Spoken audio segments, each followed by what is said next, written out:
সাল্লাল্লাহু আলাইহি ওয়াসাল্লাম বর্ণনা করেছেন, কিয়ামতের দিন যখন আমার উম্মতদেরকে ডাকা হবে, তখন তাহারা তাহাদের চাকচিক্যপূর্ণ অঙ্গ প্রত্যঙ্গ নিয়ে হাজির হবে।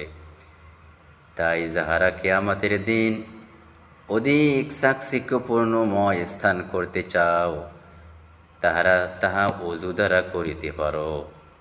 বুখারী শরীফের মধ্যে আল্লাহ রাসূল বর্ণনা করেছেন। প্রিয় ভাইয়েরা, মহান রব্বুল আলামিন আল্লাহ তাআলা তিনি পাক পবিত্র ছাড়া অন্য কিছু পছন্দ করেন না। আর ওযু করতে গেলে, নামাজ পড়তে গেলে ওযু করতে হয়। আর একজন মুসলমানের মুমিনের দায়িত্ব কর্তব্য হলো সকল সময় পাক পবিত্র থাকা, ওযুতে থাকা।